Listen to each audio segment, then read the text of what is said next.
Morning. आज का हमारा जो टॉपिक है वो है लंबाई में संकुचन, लॉरेंस फिट्जजेराल्ड संकुचन, काल वृद्धि अर्थात लेंथ कॉन्ट्रैक्शन, लॉरेंस फिट्जजेराल्ड कॉन्ट्रैक्शन और टाइम डायलेशन। लॉरेंस ट्रांसफॉर्मेशन के अंडर में जो टॉपिक है या उनके एप्लीकेशंस है वो हम पढ़ने को जा रहे हैं। BSc part first, paper first, unit first से हमने ये टॉपिक लिया है।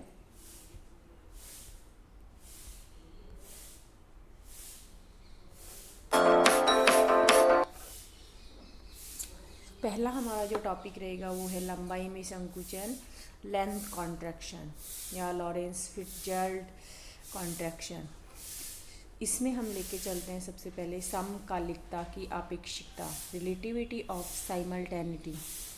आपेक्षिकता के विशिष्ट सिद्धांत के महत्वपूर्ण नियमों में से गतिशील पिंड की गति की दिशा में लंबाई में संकुचन है।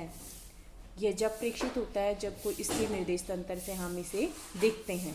इस प्रकार के संकुचन की कल्पना लॉरेंस और फिट्जजेराल्ड ने माइकलसन मॉर्ले के प्रयोग के नकारात्मक परिणाम की व्याख्या के लिए की थी।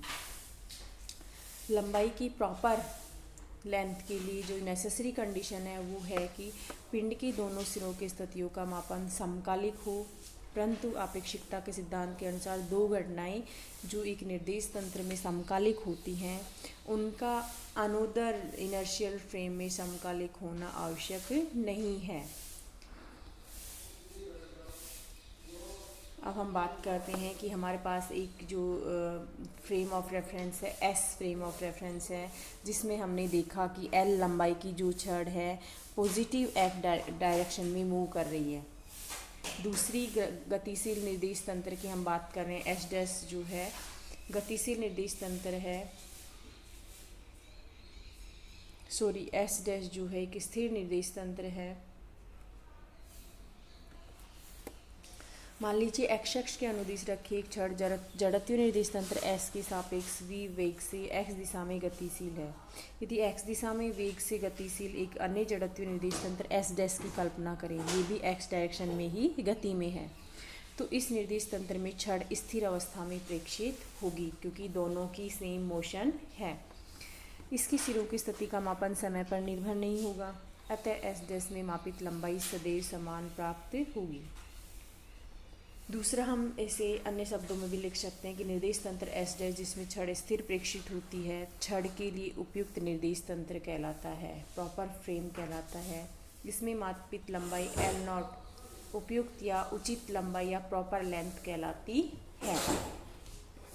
ये हमने देखा कि यहाँ पर हम देखते हैं कि छड़ का एक सिरा जिसकी पोजीशन है x1 और दूसरा सिरा है जिसकी पोजीशन है x2। प्रॉपर लेंथ है यहाँ पर एल नॉट और एस फ्रेम में जो लेंथ है वो एल है और पोजीशन है x1 और x2।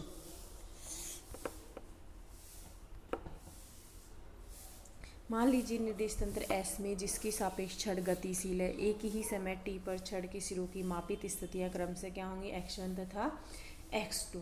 तो x2 और x1 जो है उस छड़ के सिरों की लंबाई के बराबर है, यानी x2 माइनस x1 इक्वल में l। उपयुक्त निर्देश तंत्र S डैश में यदि छड़ के सिरों की स्थितियां x1 डैश व x2 डैश हो, यानी यहाँ हम बात करेंगे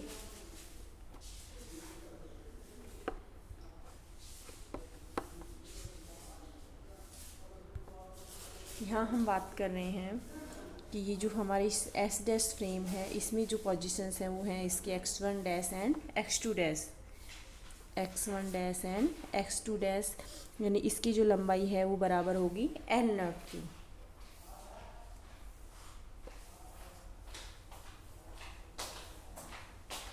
x2 dash minus x1 dash equal में एल नॉट।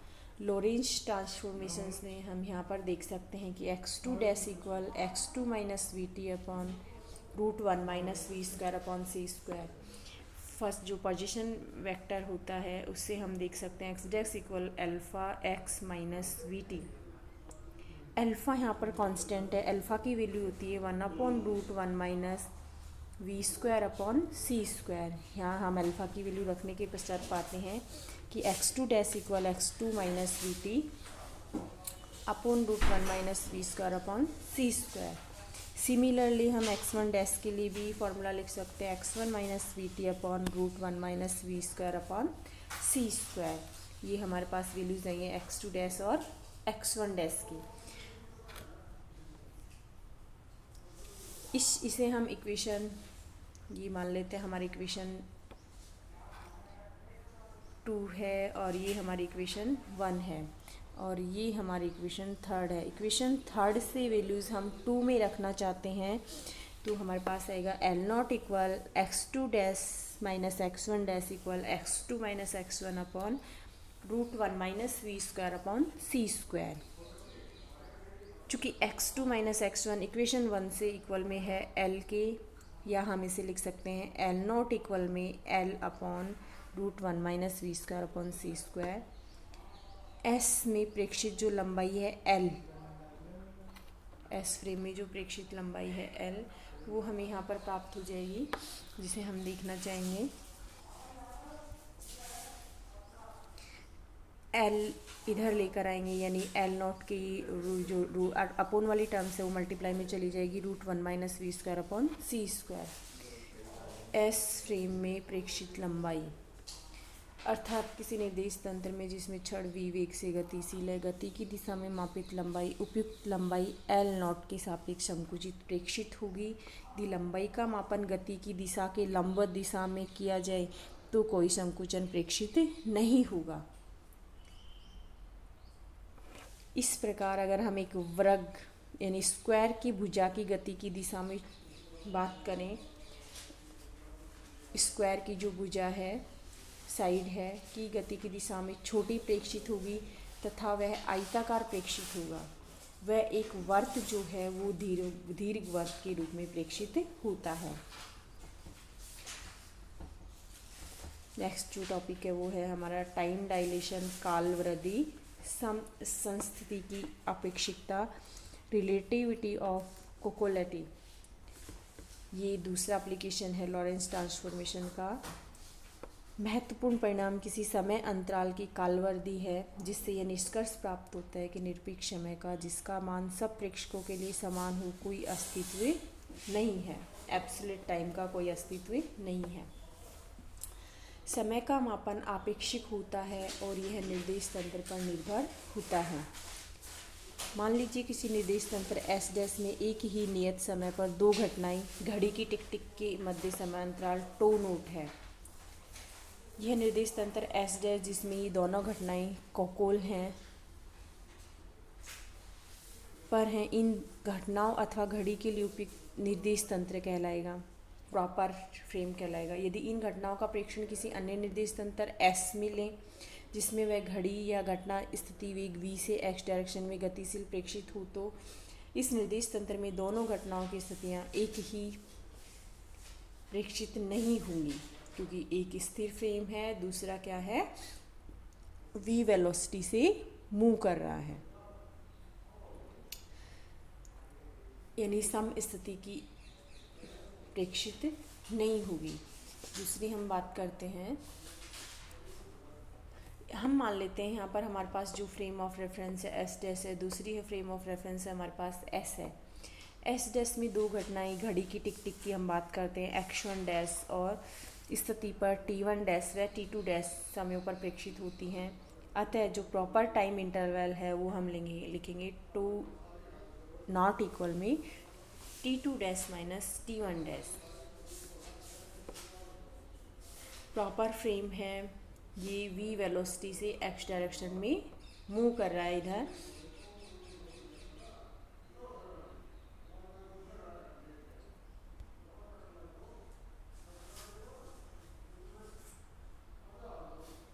ये दोनों घटनाएं जो निर्देश तंत्र S में जिसके सापेक्ष s डैश v वेग से x दिशा में गतिशील है t1 व t2 समूह पर प्रेक्षित होती हैं, इनकी स्थिति समान प्रेक्षित नहीं होती हैं।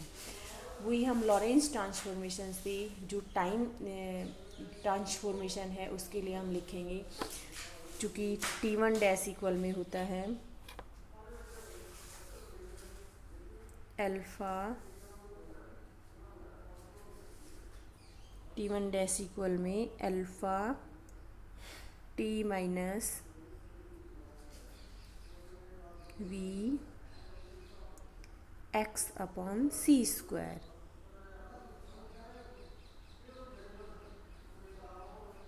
We X upon C square होता है। यहाँ से हम टी के लिए लिखना चाह रहे हैं तो ये प्लस में कन्वर्ट हो जाएगा, यानी टी इक्वल में alpha T one dash plus V X upon सी स्क्वायर। ऐसे ही सिमिलरली जो रिलेशन है हम टी टू के लिए लिखेंगे, टी टू इक्वल में alpha T one dash plus V X one dash upon सी स्क्वायर। एस फ्रेम में जो प्रेक्षित समय अंतराल है, टाइम इंटरवल है, वो है T two minus T one equal to note.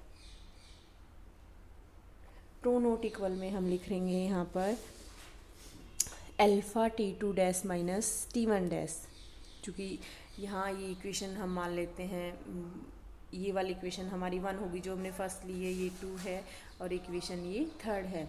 Equation two and third से हम वैल्यूज़ अगर फर्स्ट में रख देते हैं और इनको माइनस कर लेते हैं तो हमें ये प्राप्त हो जाता है alpha T two dash minus T one dash और alpha two naught, alpha two naught, चूँकि टी इक्वल में two naught upon root one minus we square upon C square है, जिससे हम इसे आगे देखते हैं, सॉल्व करते हैं इक्वेशन को, तो ये हमें प्राप्त हो जाएगी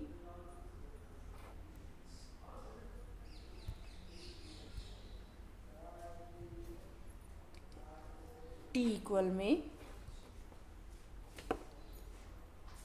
to naught upon root one minus we square upon C square. चूँकि root one upon v square minus c square सदैव एक से कम होता है, अतः टू सदैव टो नॉट से अधिक प्रेक्षित होगा, यानी जो हमारी अपॉन वाली जो टर्म है ये सदैव एक से कम होती है, तो जो टो नोट है वो हमेशा टी से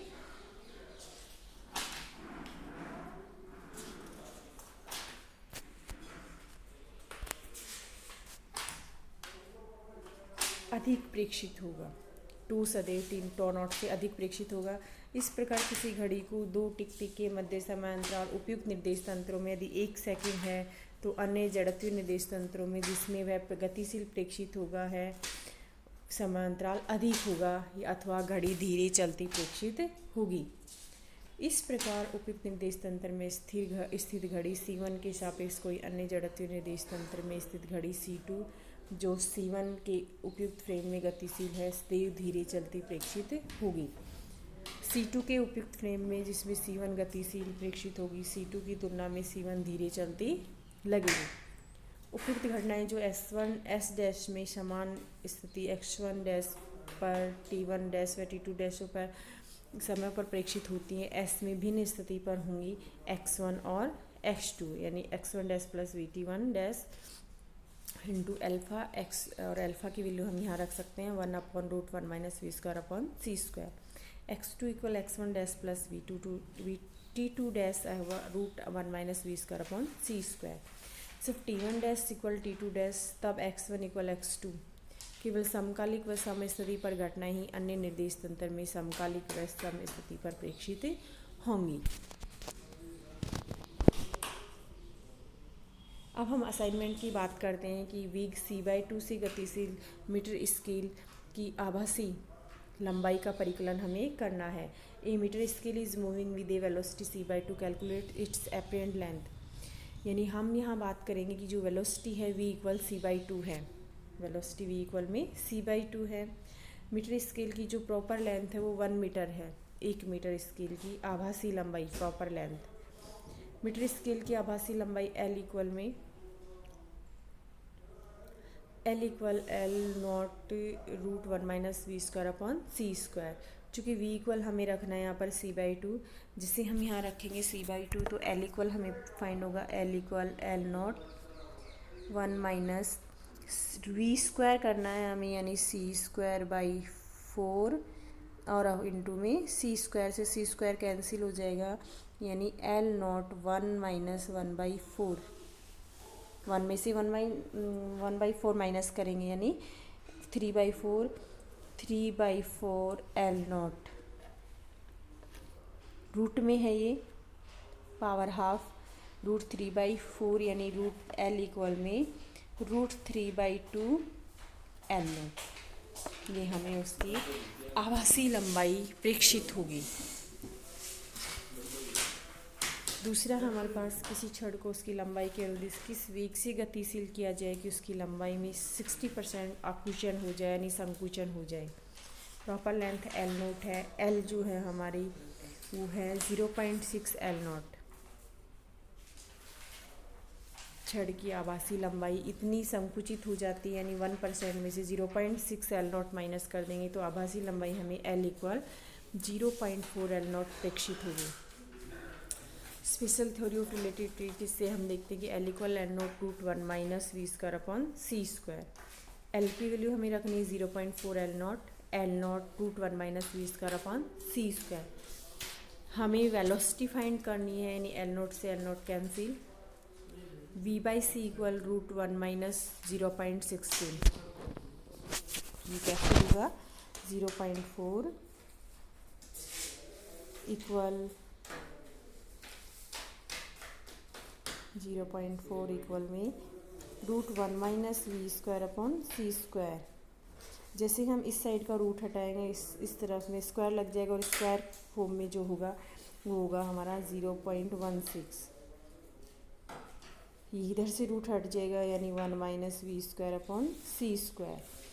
जैसे इस 1 को हम इस साइड लेके आएंगे और इसको उस तरफ लेके जाएं तो इस 1 माइनस 0.16 v²/c²।